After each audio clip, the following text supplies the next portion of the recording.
If someone went through what you are currently going through, could give you some tips to make your journey a little less bumpy, would you listen to them? We all make mistakes, and when we know better, we usually do better. But when you're new at something, you don't have that experience to draw from to make the best decisions. So watch this video if you want to learn about the mistakes that new teachers make so that you don't stumble over these same things. After I tell you what the mistake is, I will then tell you how to avoid them. So I talked about classroom management mistakes new teachers make, and you can find that video here. This video includes classroom management mistakes and more. And these are things that I think are just as important to mention. And I've been guilty of all these things, so please learn from my mistakes so that you can be more ahead of where I was. So let's get started. So the first mistake new teachers make is not building relationships with the parents right away. Building relationships with anyone can be hard, but when you add on the fact that you're an introvert or you're new and you probably have some type of imposter syndrome going on, it could be difficult because you're always thinking about if that person is judging you. The other side of that is not thinking that it mattered too much because you're there for the children and you're making these connections with them. So you kind of neglect the relationship that matters as well, and that's with the parents. So if you're thinking that, well, that shouldn't really make a difference and that's all that matters, that's not really all that matters. So what you have to be cognizant of is the fact that they are an extension of the community that you are building in the classroom. So this is something that you don't want to miss out on. And like I said, it can feel daunting. I understand that. It matters when you are having some problems in your classroom, whether it is a behavior problem. You want to have that foundation built with all of your parents, but especially with parents of children who are having some challenges in the classroom. You want to have that relationship built so it's much easier to talk about issues or behavior struggles when you've already connected with that parent. The other thing is when you do build those relationships, they can be super beneficial to you and the children that are in your class. So do not miss out on an opportunity to build a relationship with them. So over the years, I picked up some tips and tricks from working with my coworkers, and these things helped me. So I want to give them to you so that maybe they can help you as well. So one thing that you can do is ask questions. Ask them questions about anything, their weekend, their day, or what it is that they do. The old saying is that people enjoy talking about themselves. So start with asking them questions, and I've found that it became easier. The other thing that I picked up was sharing stories. If you are a new preschool teacher or a new teacher that has children, that is a great in to finding some commonality. Really helps because then that breaks down their wall because now you're sharing something from a common place. If you don't have children, then you can share things about things that they've brought to the school, things that, places that they've gone or things that they've done, and share stories that are similar. So that's a great way to break through that barrier. The other thing you want to do is be consistent with your communication. So whether that is through email or some type of daily messaging system that you may have, also through phone calls. Sometimes it just makes them feel great when they hear things that their child is discovering because they're not there. So just giving them a glimpse into that day, sending them a picture or sending them a message saying oh, your child did this today. They were so proud of themselves or stuff like that. Parents want to be involved. They want to know what their child is doing, but they don't want to just know when something is wrong. They want to be there and be a part of the experience when things are going great as well. So just do your best to try to make sure that you are connecting with the parents before there is an issue. The second mistake new teachers make is not providing an extension to their lesson plan. So when I first started, I basically took on the position that, hey, we started the activity together, we're gonna finish the activity together. It didn't take me long to figure out that children do not finish work at the same time, and they don't even work at the same pace. So then I would have a great activity or a great lesson, and there'll be children who would run through it and be finished and would be left with nothing to do. And what do children do when there's nothing to do? They will find something to do, and that is exactly what happened. So I want to tell you that having an extension to your lesson plan, you may think that you have enough material, enough content to, share with them and have them explore and all this stuff, but there may be circumstances where that does not really matter. So how can you avoid this? You can avoid it by having an extension or two added onto your lesson plan. And if you don't get to it, that's fine. Don't worry about it. Just make sure that whatever activity that you do have or that the children are able to get to, that it's something that they can do independently, something for them to do while the other children are still working. And it doesn't have to be some elaborate whole other lesson. It could just be a little add-on, something that's not fresh, that they have no idea, where you have to actually sit down and explain to them. That wouldn't be independent. Just something that you may have mentioned before the lesson started, or something they had a chance to actually explore before, but just something that they can just sit down with and do on their own. Do not wait for when you need it to come up with something, so prepare for it. The third mistake new teachers make is striving for the picture-perfect, Pinterest, Instagrammable classroom. Listen, I like cute things, I like cute rooms and all that kind of stuff. I was there, I did the same thing. And if that's your jam, then have at it. But I just want to caution you from spending so much time on that part of your classroom. So there's no shame here, not trying to make anyone feel bad.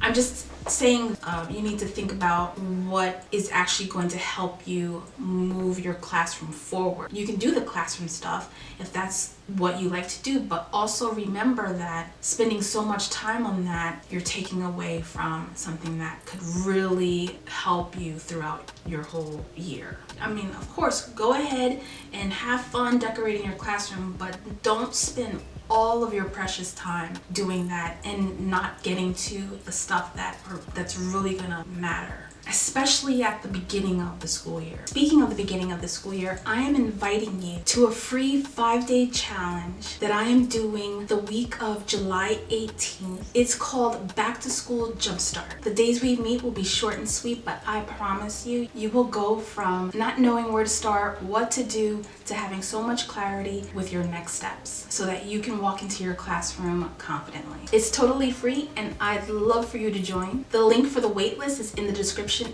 and it's a pinned comment to this video. So I hope I see you there.